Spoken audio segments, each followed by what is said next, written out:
प्रशिक्षुओं, ऑनलाइन कक्षा के क्रम में आज विज्ञान कक्षा के साथ मैं पुनः आपके समक्ष हूँ। चतुर्थ सेमेस्टर की कक्षा में डॉक्टर अंबालिका मिश्रा हूँ।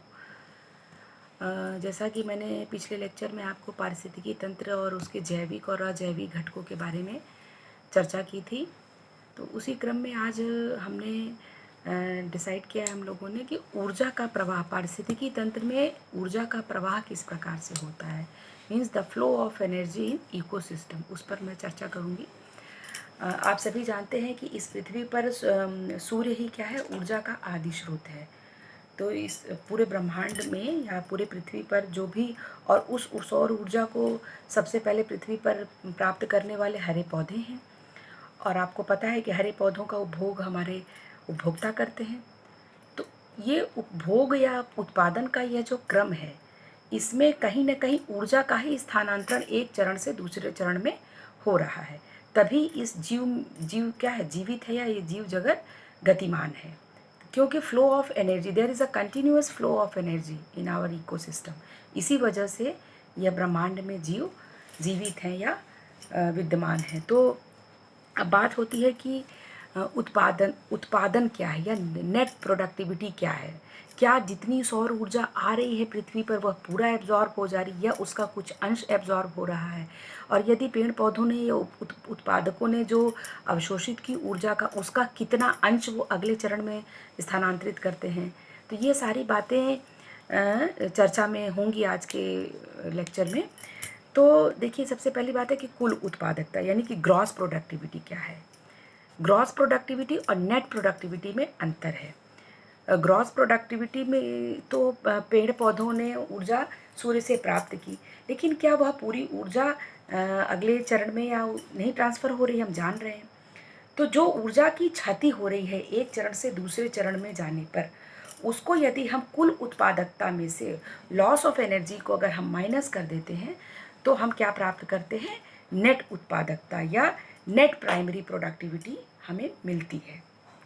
वही काम की होती है, वो ये अगले चरण में, फिर उसमें से भी देखिए अगले चरण से फिर वो अगले चरण में जाएगा, वहाँ भी कुछ लॉस होगा। तो इस प्रकार से हम देखते हैं कि हर एक चरण में ऊर्जा का केवल 10% ही एक वन ट्रॉफिक लेवल से दूसरे पोषण स्तर पर जब ऊर्जा का स्थानांतरण होता है, उसमें केवल 10% पार्ट ऑफ द एनर्जी ही केवल ट्रांसफ़र होता है या स्थानांतरित होता है। तो इस प्रकार से हम कह सकते हैं कि पारिस्थितिकी तंत्र क्या है, एक गत्यात्मक सिस्टम है, एक मोबिलिटी है। There is a mobility in the ecosystem. और वो मोबिलिटी किसके कारण, due to energy flow, because there is a continuous flow of energy in our ecosystem.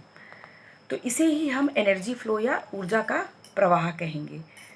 तो स्पष्ट है कि और आप ये चीज़ ये भी स्पष्ट है कि ऊर्जा का प्रवाह देखिए एक यूनिडायरेक्शनल है, एक डायरेक्शन में है, नीचे से ऊपर की ओर या उत्पादक से उपभोक्ताओं की ओर, उधर से रिवर्स गियर नहीं है इसमें। तो हम कह सकते हैं कि ऊर्जा का प्रवाह, पारितंत्र में ऊर्जा का प्रवाह सतत, गत्यात्मक और एक दिशीय होता है। अब आप अगर देखिए कि हमारा सौर ऊर्जा क्या है, ऊर्जा का अपार भंडार है, लेकिन कितना अंश हमारे पृथ्वी पर आ रहा है, बहुत बहुत छोटा सा भाग उस ऊर्जा का हमारे पृथ्वी पर आ रहा है। इससे आप अनुमान लगा सकते हैं कि सूर्य में कितनी ऊर्जा है। तो यानी कि 1/50 मिलियन भाग जो है सूर्य ऊर्जा का ही हमारे पृथ्वी पर आ रहा है। बाकी ऊर्जा कहाँ रह जा रही है, स्पेस में रह जा रही है। अब इतनी ऊर्जा में भी कितनी ऊर्जा हमारे या जीवधारियों के लिए, जीवन को चलाने के लिए उपयोग में आ रही है या कंज्यूम हो रही है, इसको भी हम देखेंगे। तो अब हमने पहले आपको बताया कि पेड़ पौधे बहुत ही सूक्ष्म मात्रा में उपयोग कर, देखिए दो चीज़ें हैं। पेड़ पौधे तो ऊर्जा को जो अवशोषित कर रहे हैं, तो वो ऊर्जा उनके विकास और ग्रोथ में भी यूज़ हो रही है। उसके अलावा जो नेट प्रोडक्टिविटी देखिए, जो अगला स्तर है पोषण का, उसमें जो खाने वाले भाग हैं, जैसे रस है फलों में, और या फूलों का रस है, इसी को तो फूल का रस है, तो उसको देखिए भौरा या बटरफ्लाई या जो भी कंज्यूमर है वो उसको कंज्यूम कर रहा है।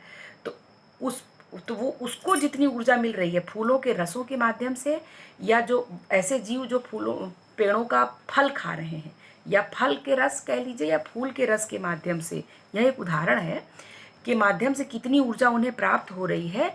यह क्या होती है, यह उत्पादन का नेट आकलन कहलाता है। मतलब इतना ही वास्तविक रूप से जो ऊर्जा का स्थानांतरण है, या पौधों ने जो, देखिए ऊर्जा तो उन्होंने बहुत एब्जॉर्ब किया रे पौधों ने, लेकिन क्या वह पूरा अंश तो स्थानांतरित नहीं हो रहा है। उसका जो अधिकांश भाग है वह पौधों की वृद्धि, उनकी जैविक क्रियाओं को संचालित करने में व्यय हो रही है। और उसमें से जो वास्तविक भाग है, जो अगला श्रेणी का उपभोक्ता या परजीवी जीव जो उस पर आश्रित है, उपभोक्ता कह लीजिए, जो पेड़ पौधों को खा रहा है, शाकाहारी जीव, वह ले रहा है, तो वह वास्तव में कहाँ से ले रहा है? या तो फूलों के रसों से ले रहा है, या फलों के माध्यम से ले रहा है, या हिरन वगैरह है तो घास को खा के ले रही हैं। तो वह अंश बहुत ही कम होता है। तो उतना ही अंश ऊर्जा का स्थानांतरित हुआ एक स्तर से दूसरे पोषण स्तर में जाने पर। ये देखिए, इसका तो डाटा जब आप पिरामिड पढ़ेंगे ऊर्जा का, तो उसमें और डाटा के साथ मैं तथ्यों को समझाऊंगी। लेकिन यहाँ पर एक सीधी सीधी बात मैं बताना चाह रही हूँ आपको कि क्या हो रहा है, किस तरह से सूर्य की ऊर्जा आ रही है, पेड़ पौधे ले रहे हैं तो उसका कहाँ वो यूज़ कर रहे हैं, किस प्रकार से उसका उपभोग कर रहे हैं, उसके उपरांत वो कितना भाग अगले उपभोक्ता के स्तर पर स्थानांतरित हो रही है। ये सारी बातें हैं, इसको बिंदुवार स्पष्ट हो रही होंगी आपको।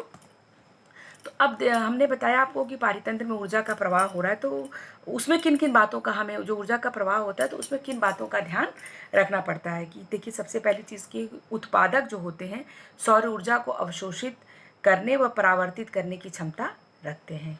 ये तो मैंने पहले ही बताया, केवल हरे पौधे ही सौर ऊर्जा को अवशोषित भी करते हैं और कुछ ऊर्जा को जो यूज़ नहीं होती उसको परावर्तित भी करते हैं। परावर्तित ऊर्जा या रासायनिक ऊर्जा का उपभोक्ताओं द्वारा उपयोग किया जाता है। जो कंज्यूमर्स होते हैं वो क्या करते हैं, उन्हीं परावर्तित ऊर्जा का उपयोग करते हैं अपने जैविक क्रियाओं को या अपने जीवन को चलाने के लिए। भोजन के रूप में कुल ऊर्जा व उसका उपापचयी क्रियाओं में उपयोग होता है। आपको पता ही है कि जो उपभोक्ता है वो भोजन ले रहे हैं हरे पौधों को, तो वह ऊर्जा का उपयोग, जो अगर भोजन वो ग्रहण कर रहे हैं तो वह भोजन से क्या प्राप्त करते हैं? आपको पता है कि भोजन से हमें ऊर्जा मिलती है, और यह ऊर्जा किस लिए हमारे शरीर में ऊर्जा क्या करती है? हमारे जैवन जो वाइटल एक्टिविटीज़ या जैविक क्रियाएं होती हैं हमारे शरीर में, उपापचय, उसमें मेटाबॉलिज्म, मतलब एनाबॉलिज्म और कैटाबॉलिज्म दोनों होता है। अपचय और उपचय दोनों क्रियाएं चलती हैं साइमल्टेनियसली हमारे बॉडी में। तो हमारे जीवन की जो जैविक क्रियाएं, वाइटल एक्टिविटीज़ कह लीजिए, या मेटाबॉलिक एक्टिविटीज़ को कंडक्ट करने में वो एनर्जी क्या होती है, कंज्यूम होती है। और श्वसन, उत्सर्जन, विकिरण आदि क्रियाओं के फलस्वरूप भी ऊर्जा का कुछ क्षय होता है। जैसे जीवधारी क्या करते हैं, श्वसन कर रहे हैं, रिस्पिरेशन कर रहे हैं, और एक्सक्रीशन हो रहा है। इन सब से भी क्या आता है, there is emission of energy. इससे भी ऊर्जा का लॉस होता है, क्षय होता है वहाँ से। नहीं, वैसे तो आपने ऊष्मागतिकी नियम में पढ़ा है कि ऊर्जा क्या होती है, एक रूप से दूसरे रूप में उसे ना तो उत्पन्न कर सकते ना हम नष्ट कर सकते। तो यहाँ पर भी देखिए कहीं नष्ट नहीं हो रही है, एकदम से नष्ट नहीं हो रही, उसका रूप विकिरण के रूप में निकल के वो दूसरे तंत्र में प्रवेश कर जा रही ऊर्जा। ऊर्जा का ह्रास नहीं हो रहा है, रूप का स्थानांतरण हो रहा है। और इस तरह से हमने क्या देखा कि हमारे पारितंत्र में ऊर्जा की ही वजह से, सौर ऊर्जा की वजह से ही कुल उत्पादन संभव हो पा रहा है। अब ये जो ऊर्जा का प्रवाह है ये ऊष्मागतिकी के नियम पर आधारित है, जो फिजिक्स और केमिस्ट्री में भी आप लोगों ने पढ़ा होगा कि लॉ ऑफ थर्मोडायनेमिक्स। यह आपको स्पष्ट भी होगा, लेकिन फिर भी मैं यहाँ थोड़ा सा संक्षेप में उस पर चर्चा करना चाहूँगी कि what is the law of thermodynamics. क्या आपको पता है कि ऊष्मागतिकी के दो नियम हैं, प्रथम नियम और द्वितीय नियम। तो प्रथम नियम क्या है, ऊर्जा संरक्षण का नियम, law of conservation of energy. इसके अनुसार क्या है, आप सभी जानते हैं कि ऊर्जा ना तो तंत्र में ऊर्जा ना तो उत्पन्न होती है और न ही इसका विनाश होता है। ऊर्जा का स्वरूप केवल एक रूप से दूसरे रूप में स्थानांतरित होता है। और दूसरा क्या है, लॉ ऑफ एंट्रोपी, या ये दूसरा ऊर्जा का दूसरा नियम है, लॉ ऑफ एंट्रोपी। इसको कहते हैं ऊर्जा के स्वरूप में परिवर्तन या स्थानांतरण में इसका कुछ भाग क्या होता है, क्षय होता है या सराउंडिंग में चला जाता है।